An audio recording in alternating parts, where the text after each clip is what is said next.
Salam, hər vaxtınız xeyir olsun uşaqlar. Birinci mətn izahını vermişdim, aşıq sənəti ilə bağlı olanı. İndi isə keçirik meşə macərası mətninə. O da qeyd edirəm ki, birinci mətnimiz informativ mətn idi. İndiki mətnimiz isə bədii mətndir. Bədii mətndə 4 uşağın meşədə yaşadıqlarından bəhs eləyir. Mən bir də oxuyub vaxt aparmaq istəmirəm. Siz yenidən oxuyarsınız videonu saxlayaraq. Keçdik 16-cı sualdan davam edək. Hekayədə uşaqların nəyi tapmaları onlara kömək etdi? Qeyd edeyim ki, hekayədə söhbət nədən gedirdi? Söhbət ondan gedirdi ki, onlar meşədə itirlər və yağış yağır, yollarını tapa bilmirlər. Belə, yəni hava şəraitinin pisləşməyi ilə əlaqədar. Onlar yollarını tapa bilmirlər. Ona görə də nəydən istifadə edirlər? Murad burada deyir ki, dərhal çantasından kompası çıxarıb dostlarına göstərir. Yəni öz yollarını kompasın köməkliyi ilə tapırlar. Deməli, birinci cavabımız B olmalı idi. 17-cidə deyir ki, uşaqlar hansı məqsədlə meşəyə getdilər? Uşaqlar meşəyə getməklərində məqsəd o idi ki, Əli hava haqqında məlumata baxır. Deyir ki, bazar günü hava çox gözəl olacaq. Bütün uşaqlar da çox sevinərək həmin günləri meşəyə getməyə qərar verirlər. Yəni ki, onlar hava şəraitinə görə meşədə istirahət etmək istəyirlər. Sonra 18-də deyir ki, mətndə neçə uşağın adı çəkilir? Bu ilk cümlədə var elə 4 uşağın adı çəkilir. Hansı ki, Əli, Murad, Zəkiyə və Ayseldən söhbət gedir, onların macərasından. 19-da deyir ki, görünür hava çox dəyişəcək, yağış hər an yağa bilər, hava haqqında xəbərdarlığı kim edir?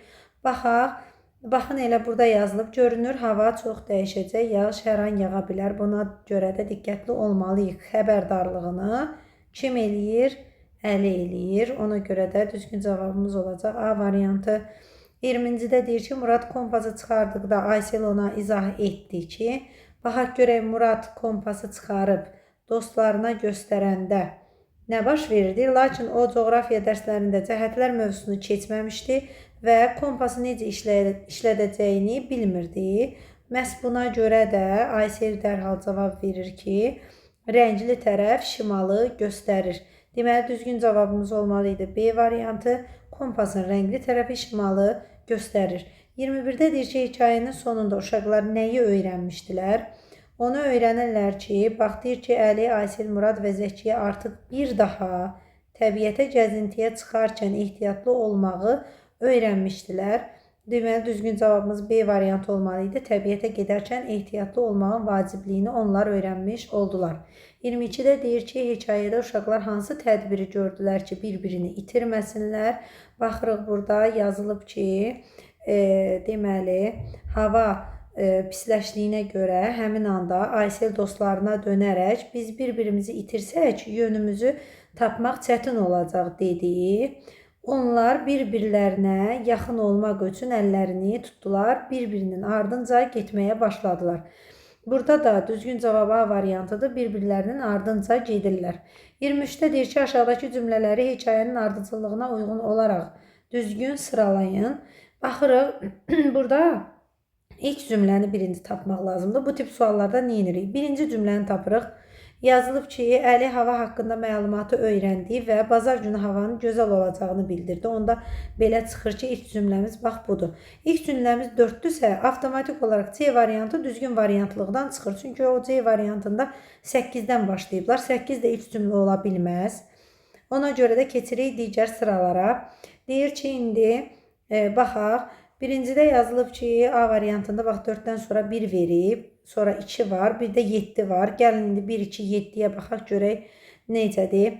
7-də deyir, uşaqlar meşəyə gəlib bir neçə ağac və heyvanla qarşılaşdılar. 2-də deyir ki, uşaqlar çayı keçmək üçün körpü axtarmağa başladılar. 2 qəti ola bilməz, çünki çay daha sonraki hadisədir. Çaydan keçmək istəməkləri axıra yaxın olan bir hadisədir. Ona görə də elə B variantı da buradan çıxır. Sonra birdə deyir ki, uşaqlar bir-birlərinin əllərini tutub bircə meşəyə getdilər. Birinci meşəyə getsinlər ki, sonra meşəyə gəlib bir neçə ağac və heyvanla qarşılaşsınlar da, düzdürmü? Birinci meşəyə getsinlər, sonra qarşılaşsınlar. Ona görə də deməli düzgün cavabımız olmalıdır. A variantı. D düzgün cavab ola bilməz. Çünki uşaqlar birinci meşəyə gəlib bir neçə heyvanla qarşılaşıb, sonra bir-birinin əllərindən tutub bircə meşəyə getdilər. Bu düzgün sıralama olmaz. Deməli 24-də deyir ki, yanlış olanı seçin. Baxaq indi.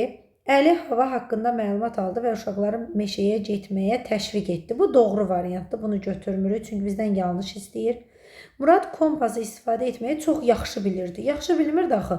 Ona Aysel öyrətdi onu. Aysel dedi ki, kompasın rəngli tərəfi şimalı göstərir. Baxın 20-ci sualda da bu haqda məlumat var. Üstə deyir ki, uşaqlar çayı keçmək üçün körpü tapmadılar və geri qayıtdılar. Elə bir şey yoxdur. Onlar biraz getdikdən sonra körpü tapırlar. O körpünün üzərindən də keçirlər. 4-də deyir ki, Aysel uşaqlara kompasın necə işlədiyini izah etdi. Bəli, bu doğrudur. Uşaqlar meşənin içində bir-birlərini itirdilər və ayrıldılar. Bu səhvdir. Deməli 2, 3, 5-ci səhvdir. Cavabımız D variantı olacaq. Burada bir variantda qoyublar. Uşaqlar meşənin çıxışına çatdıqda çox yorulmuşdular. Bu da doğrudur, yorulmuşdular. 25-də səbəb-nəticə əlaqəsi verilib. Səbəb-nəticə əlaqələri 4-cü sinif monitorinqlərində də düşür. Ona görə də biraz daha diqqətli olun. Səbəb Əli hava haqqında məlumatı öyrəndi. Uşaqlar meşəyə getməyə qərar verdilər. Bəli, bu doğrudur. Əli hava haqqında məlumatı öyrənir. Hava yaxşı olduğuna görə onlar meşəyə getməyə qərar verirlər. B-də deyir ki, şimşək çaxmağa başladı, uşaqlar qorxmağa başladılar və bir-birlərinin əllərini tutdular. Bu da doğrudur. Onlar bir-birlərinin əlini tuturlar və bir-birlərini itirmirlər. C-də uşaqlar bir-birlərinin əllərini tutdular. Sonra yazıb ki, onlar meşədən çıxdılar və evlərinə qayıtdılar. Xeyr, ardıcıllıq bu formada deyil. Əllərini tutdular və itmədilər. Bu yanlışdır. Murad çantasından kompası çıxardı. Onlar doğru istiqamətə getdilər. Bu doğrudur. Bilirsiniz, burada düzdür. Onlar meşədən çıxırlar, evlərinə də qayıdırlar. Amma ona səbəb bu deyil axı. Yəni bu hadisənin baş verməyinə səbəb bu deyil axı. Bir-birlərinin əlini tutduqlarına görə meşədən çıxdılar, evlərinə qayıtdılar. Yox axı. Bir-birlərinin əlini tuturlar, itmirlər. Amma Murad kompas tapır, çıxardır, onlar yönlərini tapırlar. Ondan sonra nə qədər hadisə baş verir və onlar axırda gedib evə çıxırlar. Yəni onların evə getməklərinə səbəb elə bir-birinin əlini tutan kimi evə getdilər. Elə bir şey olmur. Ona görə də düzgün cavabımız C variantı olacaq. Çünki bu səbəb-nəticə əlaqəsi yanlışdır. Keçirik 26-cı suala. Deyir, uşaqlar meşədə qarşılarına bir çay çıxdıqda Murad dedi. İndi görək qarşılarına çay çıxdıqda Murad nə deyir? Baxaq. Deməli, burada deyir ki, bir müddət sonra meşənin dərinliklərinə getdikcə qarşılarına geniş bir çay çıxdı. Bu çayı keçmək çətin olacaqdı, amma uşaqlar qorxmadılar. Murad çox narahat görünürdü. Biraz düşünəndən sonra Murad dedi. Bəlkə bu çayın üstündən keçə biləcəyimiz bir körpü vardır. Murad belə deyir. İndi gedək biz də variantı işarələyək. Baxın, B variantı düzgün variantımızdır. Bəlkə bu çayı keçmək üçün bir körpü var. Düzgün cavabımız B olacaq. 27-də deyir ki, uşaqlar meşənin içində çayın qarşısında dayanarkən ən çox narahat olan şəxs kim idi? Bunu orada da yazmışdı. İndicə oxuduq. Muradı deyirdi ki, çayın qarşısında dayananda uşaqlar qorxmadılar, amma Murad narahat görünürdü. Yəni o suya girib çayı keçmək istəmirdi də. Ona görə də narahat olur və deyir ki, bəlkə çayı keçmək üçün körpü var. Başlayırlar körpünü axtarmağa. 28-də dil qaydalarına əsaslanan bir sual var. Biri sual cümləsidir. Baxaq. İnsanlar inama ancaq inam ilə cavab verirlər. Bu sual cümləsi deyil. Daha sonra deyir ki, yorulmuş qonaqlar doyunca yemək yedi mi? Buradakı mi bilirsiniz nədir? Mi sual ədatıdır. Ədatı. Ona görə də cavabımız B variantı olmalı idi. C-də deyir, namaz qılmaq savab və xeyirli işdir. Bilirsiniz, bunu da sual cümləsinə çevirmək olur, amma əminliklə deyə bilmərsən axı ki, bu sual cümləsidir. Məsələn, insanlar inama ancaq inam ilə cavab verirlər. Belə bir sual verə bilərəm. Amma mən onu intonasiya ilə yaratdım. Onu yazıda onun dəqiq sual cümləsi olduğunu mən bilə bilmərəm heç vaxt. Sonra C-də namaz qılmaq savab və xeyirli işdir. Tutaq ki, bir balaca uşaq öz babasından, nənəsindən, atasından, anasından soruşur ki, namaz qılmaq savab və xeyirli işdir. Yəni belə bir sual cümləsi qurula bilər, verilə bilər. Amma yazıda əgər onun işarəsi yoxdursa, mən ona heç vaxt dəqiq deyə bilmərəm ki, o sual cümləsidir. Sonra D-də deyir, küçələrimiz günü-gündən gözəlləşir. Bunu da eyni zamanda, yəni digərləri ilə eyni. Bunlar nəqli cümlələrdir. Nəqli cümlələri də sual cümləsinə intonasiya vasitəsilə çevirmək mümkündür. Amma B-də buradakı sual ədatının qoyulmağı, bunu artıq biz ancaq sual cümləsi kimi adlandıra bilərik. Başqa cür mümkün deyil. Yəni bu nəqli ola bilməz, nida ola bilməz, əmr ola bilməz. Çünki orada sual ədatı var. 29-da deyir ki, frazoloji birləşməni göstərin. Kömək etmək mürəkkəb feildir. Çünki etmək, olmaq sözü ilə yaranan birləşmələr mürəkkəb feillər adlanır. Sonra evə getmək həqiqi mənalıdır. Bu frazoloji birləşmə ola bilməz.